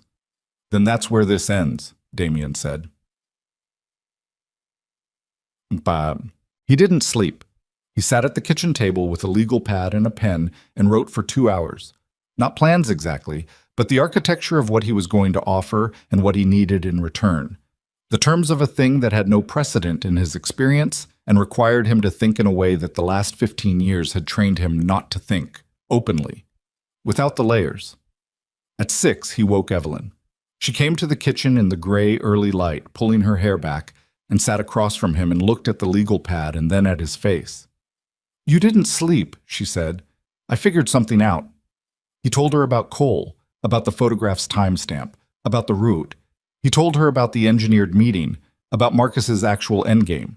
He watched her face move through it. The anger, the cold clarity, the particular expression she got when she was doing structural analysis and not yet feeling what the structure meant. When he finished, she said, He used me. He used Owen as instruments. Yes. He's been planning to take your organization for over a decade, and we were the mechanism. The final mechanism, the emotional detonator. Her jaw was tight. I want to be in the room when you deal with him. Evelyn, I'm not asking to pull the trigger, she said. I'm asking to be in the room. I've been a piece on his board for 9 years without knowing it. I want to see his face when he understands it's over. She held his eyes. I've earned that. He looked at her for a moment, then he nodded. Owen appeared in the kitchen doorway, socks still damp from the night before, sketchbook under his arm. He looked at both of them with that watchful, patient face. Are we going somewhere again? He said. In a little while, Evelyn said. Owen went to the refrigerator, opened it, assessed the contents with the focused pragmatism of someone who'd learned early that no one else was going to solve the breakfast problem. He found eggs, he found bread, he looked at the stove. Can I cook? He said. Evelyn looked at Damien. Damien looked at Owen. Yeah, Damien said. Go ahead. Owen cooked eggs with the same solemn, self-important efficiency he'd brought to carrying chowder bowls, serious about it, careful about it, moving around the unfamiliar kitchen like he was memorizing it. He made enough for 3 without being asked and plated it without ceremony and set the plates down and sat. They ate together in the gray Portsmouth morning, the 3 of them around a stranger's kitchen table, and the food was good, and nobody said much. And Damien thought about the legal pad and the thing he was going to do today, and the thing he was going to lose, and the thing he was, against every calculation and contingency and 15 years of hardened self-sufficiency, in the process of finding. After breakfast, Owen looked up from his plate. The man who took the photograph through the window, Owen said. Both adults went still. You knew about that, Damien said. I saw him, Owen said simply. Tuesday night, when I was carrying the chowder, there was a man outside the window with a phone. I didn't say anything because I didn't know if it mattered. He looked at Damien. Does it matter? Damien looked at his son for a long moment. Can you describe him? Damien said. Owen described him. Height, build, the color of his jacket, the way he was standing, detail by precise detail, the account of a child who looked at things and actually saw them. Reyes had sent Damien a personnel file on Cole 4 hours ago. Cole was 5'11", broad across the shoulders, habitually wore a dark canvas jacket. It matched. That's Cole, Damien said to himself as much as anyone. Who's Cole? Owen said. Someone who made a mistake, Damien said. Owen thought about this and seemed to find it sufficient. He picked up his sketchbook and opened it to a fresh page and began drawing something, and Damien watched his hand move, quick, sure lines, the natural confidence of someone who trusted what his hands knew, and felt the weight of the day ahead settle into him like ballast, not dragging him down, grounding him. He had one shot at this, One clean opportunity to collapse Marcus Vale's architecture before Marcus could complete the last step of it. He had Reyes and the financial documentation. He had Garrett. He had the Gloucester property address and a Friday morning. What he didn't have was certainty about what Marcus would do when he understood the play had reversed. When he looked at Damien across a room and recognized that the destabilized, reactive man he'd engineered had recalibrated, and that the thing he'd spent 12 years building was about to come apart. Marcus was not a man who panicked. He was a man who had contingencies. And Damien had been living inside Marcus's contingencies for long enough that he couldn't be fully certain he'd found all of them. He looked at Owen's drawing. It was taking shape now. The farmhouse, the dark field, 3 figures running toward a tree line. The figures were small but specific. The middle one was the smallest. The one on the left was a woman. The one on the right was taller than both, slightly ahead, turned back to look at the others. Damien studied the turned figure. He recognized the posture. Owen looked up and found him looking, and he held Damien's gaze with those steady, dark, disconcertingly familiar eyes. And then he looked back down at the drawing and added one more detail. A hand, extending back from the tallest figure toward the smallest one. Damien's throat did something he hadn't prepared for. He stood up before it could go further. "Garrett," he said, loud enough to carry to the back room. "We move in an hour." Garrett appeared in the doorway, his shoulder patched now, his face the color of old concrete. "Gloucester?" "Gloucester." Damien picked up the legal pad. "And Reyes meets us there." He went to get his jacket, and behind him he heard Owen close the sketchbook, and Evelyn push back her chair, and the small sounds of 2 people preparing for something they couldn't fully see ahead, trusting him to have thought further than they could see, trusting him with the completeness that he intended, with everything he had left, to be worthy of. The drive to Gloucester took 40 minutes. Garrett drove. Evelyn sat in back with Owen, who had the sketchbook open but wasn't drawing, just holding it, the way some kids hold a stuffed animal, something familiar to press against the unfamiliar. Damien rode in front and didn't speak and didn't need to. The plan was in his head in its entirety now, every sequence, every contingency he could account for. What he couldn't account for, he'd have to absorb in real time, which was not a comfort, but was at least a known condition. Reyes was waiting at the end of the harbor road in a gray sedan, engine running. He got out when Damien's vehicle pulled up and handed over a tablet without preamble. On the screen, satellite imagery of the Gloucester property. Harbor-facing, as he'd said. A main house, a boat shed, a narrow dock extending into the water. One vehicle in the drive. Marcus's car. No others visible. "He's alone?" Damien said. "As far as we can tell." Reyes hesitated. "Which worries me more than if he had 6 men with him." Damien looked at the image. "He's not expecting this play. He's expecting me to be in Portsmouth falling apart. Or he's expecting exactly this, and he wants you to think he's alone. Either way, we go." Damien handed the tablet back. He looked at Evelyn through the car window. She met his eyes and gave him the smallest nod. Not permission, not encouragement, just acknowledgement. "I see you. Go." He turned to Garrett. "You're on the door. Nobody in, nobody out until I say." Garrett touched the cut above his ear once, absently, like checking it was still there. "Understood."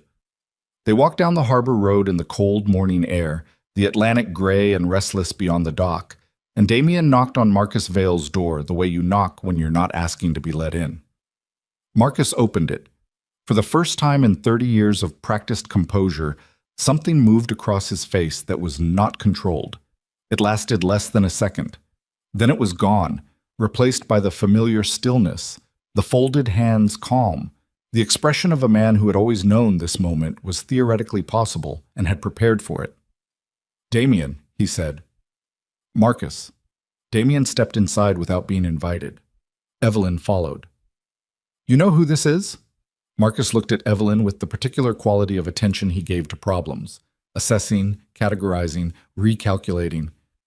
"Miss Brooks," he said. "You look well."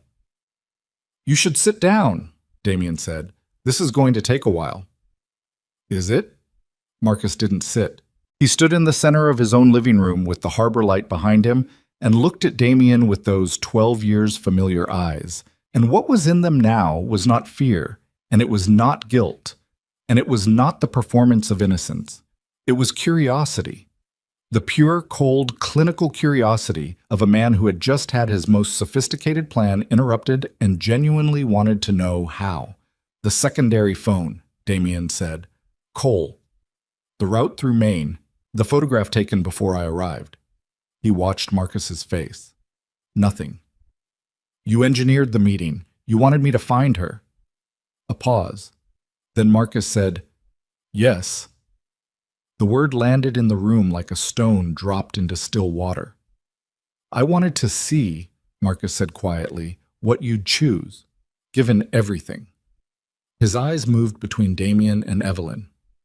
Now I know. Damien looked at the man who had shaped the last 12 years of his life and felt something clarify in him, cold and permanent and completely without heat. Then you know it's over, Damien said. Marcus looked at him for a long moment. Outside, the Atlantic moved against the dock in its old, indifferent rhythm. Then he did something Damien had never once seen him do in 12 years. He smiled. Damien, Marcus said, almost gently, do you actually believe I only had one contingency? He reached into his jacket pocket and set a phone on the table between them. The screen was already lit. On it, a live feed, a street corner, a school. And standing on the sidewalk outside it, in a gray jacket Damien now knew by description, was Cole, with two men Damien didn't recognize positioned at the entrance. Owen's school. Except Owen wasn't at school. Owen was in the car outside. Damien looked at the feed, then at Marcus. Then he understood. Marcus didn't know that.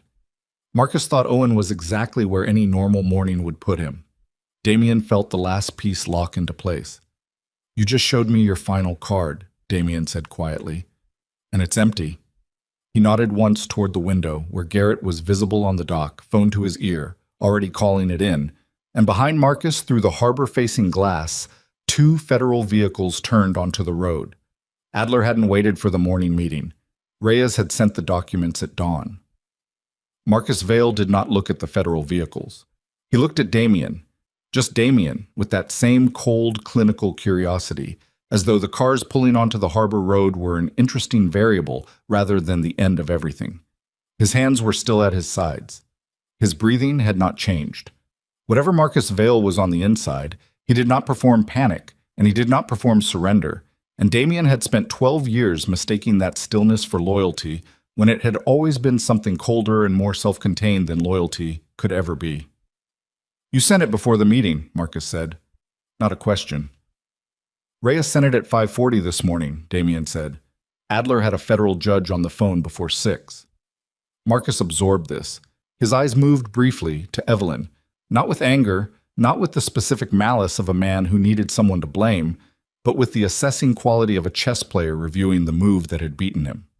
She was the variable I underweighted, he said. I was standing right here, Evelyn said. I know. Marcus looked at her with something that might, in a different man, have been respect. I calculated that finding Owen would destabilize him. I didn't calculate that it would also stabilize him. A pause. That was the error. Outside car doors. The specific sound of federal authority arriving. Not rushed, not theatrical, just deliberate and final. Garrett moved away from the window to the front door, positioning himself, though there was nothing left to position against. Damien took a step toward Marcus. Cole, he said, where is he now? On his way to a school with two men who are about to find it empty. Marcus tilted his head slightly. I assume you'd like to call them off before someone makes a decision that can't be unmade. Cole's phone number. Marcus recited it from memory without hesitation. Damien dialed. It rang 3 times and Cole picked up and Damien said, It's over. Stand down and walk away. And Cole said nothing for 4 seconds, and then the line went dead. Damien looked at Reyes, who was already on another phone, and Reyes nodded. He had people converging on the school location, and Cole and his 2 men would be collected before they reached another intersection. The front door opened. 3 federal agents came in, and behind them a woman in a dark coat who moved like someone who'd been doing this long enough that it no longer required any particular expression. Adler was 52, sharp-faced, with the patient eyes of someone who'd been building cases for a long time, and understood that the moment of arrest was never actually the moment of resolution. That was always later, in rooms with fluorescent lights and too much paper. She looked at Marcus. "Marcus Vale," she said. "Catherine Adler," Marcus said, with the mild courtesy of a man at a dinner party. "I've read your briefs. You're thorough. You're under arrest." She nodded to the agents behind her. Marcus turned to Damien while the agent moved toward him with the cuffs. He did not resist. He did not speak loudly. He said, at a volume meant only for Damien, "You're going to have to live with what you built, even after you walk away from it. That doesn't disappear." Damien held his eyes. "I know. The boy will find out what you were." "I know that too." Marcus studied him for one more moment. Then he said, very quietly, "I genuinely don't know if you're strong enough for what comes next." Damien said nothing. They put the cuffs on Marcus and walked him out the door and into the gray Gloucester morning, and Damien watched him go. Watched the man who had shaped 15 years of his life walk across the dock without looking back, without stumbling, with the complete and terrifying self-possession of someone who had already made peace with every possible outcome of every possible game he'd ever played. The door closed. Evelyn was standing at the window. She watched the federal vehicle pull away, and then she watched the harbor for a long moment, the cold water moving in its old, indifferent way, and then she let out a breath that she might have been holding for 9 years. "Is it done?" she said. "The arrest is done," Damien said. "The rest takes time." The rest took 4 months. Adler's office moved fast, which Damien understood was partly the quality of the documentation Reyes had provided, and partly the fact that federal prosecutors, when handed a complete financial architecture on a silver plate by the man who built it, tended to move with unusual motivation. The warrants went wide. Marcus's accounts, the shell companies, the parallel communication network, the 12 external contacts he'd been feeding intelligence to for nearly a decade. Carver Nolan was arrested on a Thursday morning at his home in Marblehead, still in his bathrobe, and the photographs of that arrest circulated in the kind of circles that noticed such things and sent a signal that the Eastern Network's long stability had ended. Cole cooperated. He had been with Marcus for 3 years, recruited, as it turned out, before Damien had ever brought him in, which meant Damien had hired a Marcus asset under the impression that he was hiring outside the organization. That particular piece of information sat in him for a while before he could put it down. The architecture of it was almost admirable, in the way that very precise and very terrible things could be admirable from a distance. Garrett retired. He told Damien this over the phone in a conversation that lasted less than 3 minutes, which was appropriate because Garrett was not a man who used words for things they weren't needed for. He had a sister in Vermont. He was going there. He wanted Damien to know he had no complaints. Damien said, "You bought us 4 minutes in a farmhouse." "You would have done the same," Garrett said. "I know. That's why I'm saying it." Garrett hung up. Damien sat with the phone in his hand for a moment, thinking about the cut above Garrett's ear and the torn jacket shoulder and the single nod in the back of a truck in the dark. And then he set the phone down and went back to what he'd been doing. What he'd been doing was sanding the floor of what used to be the back storage room of Anchor and Tide. Evelyn had reopened the restaurant 3 weeks after Gloucester. She'd needed the work, she said, needed something physical and familiar to do, while the federal proceedings moved through their early stages, and lawyers made calls on Damien's behalf, and the organization that had taken 15 years to build came apart under the systematic attention of people whose job was exactly that. Damien had his own legal exposure to manage. Adler had been direct about it. His cooperation was substantial, and the documentation was unprecedented, but he was not walking away from this without consequences, and the negotiation over precisely what those consequences would be took 2 months and cost him things he'd known it would cost him and paid anyway. He lost the organization, obviously. Every asset, every account, every property held under any name connected to the Moretti network. He had expected this. The Back Bay office was seized in the first week. The townhouse went in the second. The commercial real estate firm, the 11 real employees, the legitimate revenues, he managed to negotiate a separation for, and those people kept their jobs, which was the one piece of the professional wreckage that didn't sit on him the same way as the rest. He kept three things: a personal account that predated the organization by enough years that Adler's office couldn't reasonably claim it, a truck he'd bought under his own name 7 years ago and never used for anything, and the secondary phone which Adler's people had examined and returned because it contained, in the end, nothing incriminating except the record of a conversation with a man who was already cooperating. He showed up at Anchor and Tide on a Tuesday morning with the truck and a belt sander and told Evelyn he was fixing the floor, which had been uneven in the back corner since she'd bought the place. She looked at him standing in her storage room with a rented belt sander and said, "You know how to do that?" "No," he said. "Great," she said, and went back to the kitchen. He figured it out. Owen came home from school that afternoon and found Damien covered in sawdust and crouched in the corner running the sander along a stubborn seam in the old hardwood. He stood in the doorway of the storage room and watched for a moment. "That's not level," Owen said. "I know. You need to go with the grain more." Damien looked up. "Have you done this before?" "No, but I watched a video." Damien turned the sander off. He sat back on his heels and looked at his son in the doorway. The sweatshirt, the backpack, the patient, assessing eyes, and thought about Marcus's words in the Gloucester house. "The boy will find out what you were." "Owen," he said. Owen came into the room and sat on an overturned crate. He set his backpack down. He waited. "There are things you're going to hear about me," Damien said, "as you get older, things that are probably already... Your mother's lawyer mentioned there was some news coverage." He stopped. This was harder to do without preparation than he'd thought it would be, and he'd thought it would be hard. "I ran an organization for a long time. It did things that hurt people. I made decisions that I can't take back, and there were people who got damaged because of choices I made." He held Owen's eyes. "I'm not going to explain it away.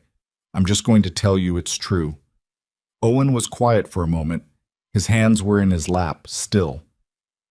"Did you know it was wrong?" Damien thought about this seriously, because the question deserved that. Not at first. When you grow up inside something, it's just the shape of the world. You don't question the shape of the world. He paused. "But later, yes, I knew." "Why didn't you stop?" "Because I didn't have anything to stop for," Damien said. "Stopping costs something. You stop for a reason." He looked at his son. "I didn't have a reason until recently." Owen thought about this for a while in the particular way he had of thinking, completely, without filling the silence with noise. The storage room smelled like sawdust and salt air. Somewhere in the kitchen, Evelyn was moving things around, the familiar sounds of the restaurant in its afternoon state. "Are you stopping now?" Owen said. "Yes." "All the way?" "All the way." Owen looked at him steadily. "Okay," he said. He picked up his backpack. He stood. He looked at the floor. "You really do need to go with the grain." He walked back out to the dining room. Damien sat in the sawdust for a moment. Then he turned the sander back on and went with the grain. The trial of Marcus Vale began on a gray Wednesday in February, and Damien did not attend. He had given his deposition, 2 days, a conference room, Adler across the table asking questions that Damien answered with the complete and unvarnished accuracy of a man who had decided that half-truths were a form of debt he was done accumulating. The deposition had been, in its way, the most exhausting thing he'd ever done, not because the questions were hard, but because honesty at that scale, after that many years of its opposite, required a sustained muscular effort that left him hollowed out in ways he hadn't anticipated. He heard about the Marcus verdict from Reyes, who had been called as a technical witness and had sat in the courtroom for 3 weeks watching the financial evidence he'd pulled from the shadow archive presented to a jury in layman's terms by an assistant prosecutor who was very good at layman's terms. Guilty on all primary counts: conspiracy, racketeering, obstruction, a dozen others. The sentence was substantial. Reyes called to relay this and then said, "What are you doing right now?" "Painting," Damien said. A pause. "Painting what?" "The dining room. Evelyn wants it a different color." He looked at the roller in his hand, the color called Harbor Fog that Evelyn had picked from a strip of samples, and Owen had endorsed with the authority of someone who understood color better than either adult. It's a gray-blue. Okay, Reyes said. You should come up sometime, Damien said. We're reopening next month. Another pause, longer. Yeah, Reyes said. Maybe I will. He didn't say anything else, and neither did Damien, and the call ended, and Damien went back to the wall with the roller and worked from the corner outward the way Owen had shown him, which was apparently the right way, and the color went on clean and even, and it was the color of the water on a clear afternoon, and it was right. The reopening was on a Saturday in March. Evelyn had repainted the sign, Anchor and Tide, the same anchor she'd found at the Bath salvage yard, the same hand-lettered font, but brighter now, the black freshened and the white sharp. She'd had the dock-facing windows enlarged, so the dining room held more light than it had before, the gray-blue walls catching the afternoon sun and doing something warm with it that the old cream color never had. There was a line outside before they opened, not a long line, 12, 15 people, mostly regulars, mostly locals, people who'd been coming since Evelyn first opened the doors 7 years ago. A few faces Damien didn't recognize. Carol was there, near the front, in a bright yellow coat, and she hugged Evelyn at the door and said something quiet that made Evelyn laugh, actually laugh, the full, unguarded kind. And Damien, watching from behind the counter, felt the sound of it in his chest like something finding its place. Owen worked every table. He had his canvas apron on, the same kind as always, size slightly better now because Evelyn had found one that actually fit. He moved through the dining room with the focused, self-important efficiency that was entirely his own, and he took orders with the small order pad he'd asked for specifically, and he explained the specials with the quiet authority of someone who had helped develop them and knew what he was talking about. He was the one who'd pushed for the Cioppino.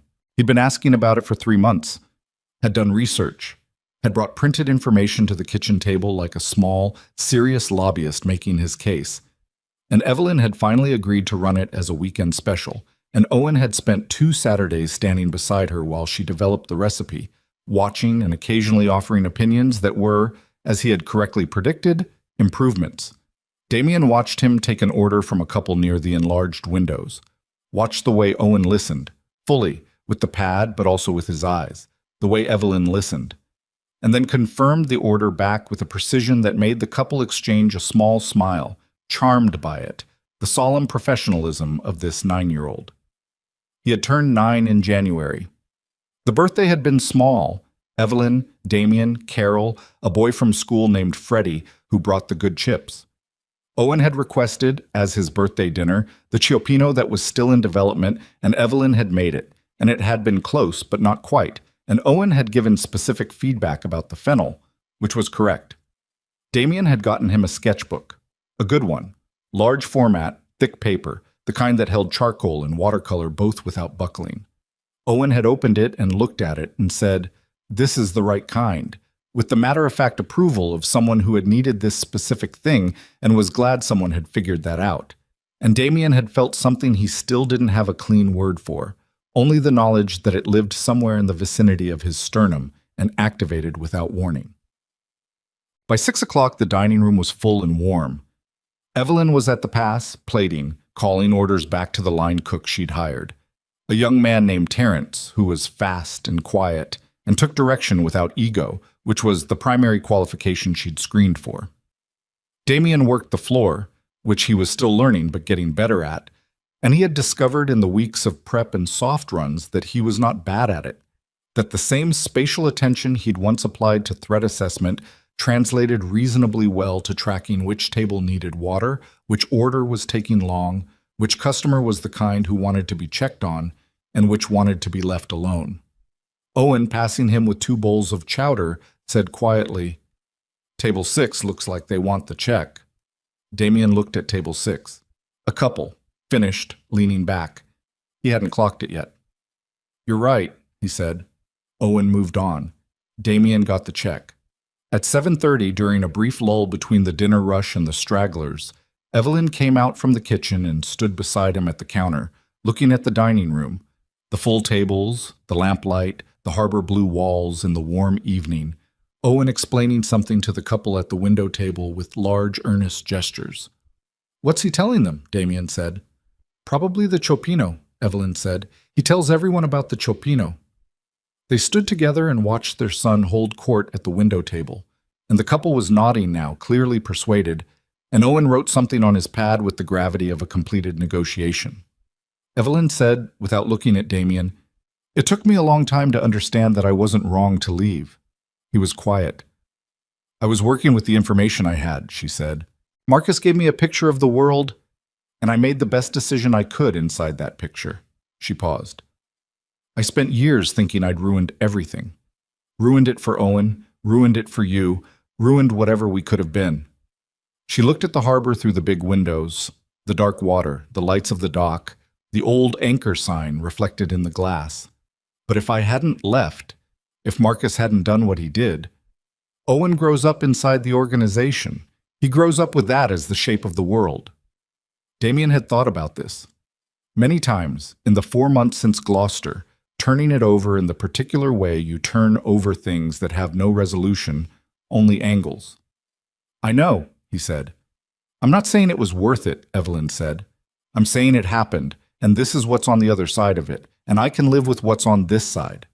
She finally looked at him. "Can you?" He looked at the dining room, the full tables, the lamplight, Owen coming back from the window couple with a completed order and a barely suppressed pride in the set of his shoulders. "Yes," Damien said. She looked at him for a moment longer with those direct, unflinching eyes that had undone him on a rocky shoreline 14 years ago and had not stopped being exactly what they were through everything that had happened since. Then she went back to the kitchen. Damien stood at the counter and worked the floor. At 9 o'clock, closing time, the last customer left and Owen began turning chairs. He'd done this since he was 6. The end-of-night ritual, the chairs up on the tables so the floor could be swept, the stations wiped down, the register counted. He did it now with the same solemn efficiency, moving from table to table in the quiet restaurant while Terence cleaned the kitchen and Evelyn did the register and Damien swept. The harbor was dark outside the big windows. The dock lights were on, orange and distant. A fishing boat was coming in late, its running lights low on the water. Owen stopped at the window table. The last one, the one the couple had been sitting at, the one he'd sold the Chiopino to. And he stood there for a moment looking out at the water before he turned the chairs. Damien swept close enough that he could see Owen's face reflected in the dark window. The patient eyes, the slight set of the jaw that was already developing the particular angle of the Moretti line and would be unmistakable in 10 years. The small scar above the eyebrow, still visible, still there. Owen saw him in the reflection. "Do you think they'll come back?" Owen said. "The couple. For the Chiopino." "If you told them about it for that long, they'll come back," Damien said. Owen nodded. He seemed satisfied with this. He turned the last 2 chairs up onto the table and looked at the clear dining room with the proprietary satisfaction of someone who'd contributed to every part of what filled it and emptied it tonight. "Can I ask you something?" Owen said. "Yes." Owen turned from the window. He looked at Damien directly. Without preamble, without the circling approach that most people used when they were about to ask something they weren't sure they'd get a straight answer to. "Do you want to stay?" Damien stopped sweeping. "Here," Owen said, "with us. Like, actually stay. Not just fixing things and painting and helping on weekends." He held Damien's eyes with the same unwavering attention he brought to everything. "Do you actually want to?" The restaurant was quiet around them. From the kitchen, the sound of Terence finishing up, water running, the metal sound of a tray being put away. Evelyn at the register, the soft click of keys. Damien looked at his son. He thought about Marcus's question in the Gloucester house. "I genuinely don't know if you're strong enough for what comes next." He had not answered it then. He had not needed to. But here it was again, in different words, in a 9-year-old's direct gaze, and it required the same kind of answer. Not the strategic kind, not the managed kind, but the kind that came from whatever was left when you stripped everything else away. "Yes," Damien said, "I want to stay." Owen looked at him for a moment, weighing it the way he weighed things, completely, without performance. Okay, he said. He picked up his apron from the back of a chair. Then you should learn the Cioppino. Mom's going to put it on the permanent menu and someone needs to know it besides her and me. He walked to the kitchen. Damien stood in the swept dining room with the broom in his hand and the harbor dark beyond the windows and listened to his son push open the kitchen door and say to Evelyn, "He's staying," and listened to the brief silence that followed, and then the sound of Evelyn saying something he couldn't quite hear, and then the sound of Owen explaining, with great seriousness, that they needed to teach him the Cioppino. Damien set the broom against the wall. He walked to the kitchen door and pushed it open, and the light inside was warm and bright and smelled like the sea, and his son was already at the stove pointing at something, and Evelyn turned from the counter and looked at him with those eyes that had never once in 14 years flinched from what they saw. "Start with the base," she said. He moved to the stove. Outside, the fishing boat found the dock, and the anchor light came on, and the harbor settled into its old night quiet, and the sign above the door of Anchor and Tide held steady against the March wind. The same anchor, the same hand-lettered font, the same stretch of Maine coast that had been there before any of them arrived and would be there long after. And inside the restaurant, the lights stayed on past closing because there was something being made, and it was not finished yet, and all three of them intended to stay until it was.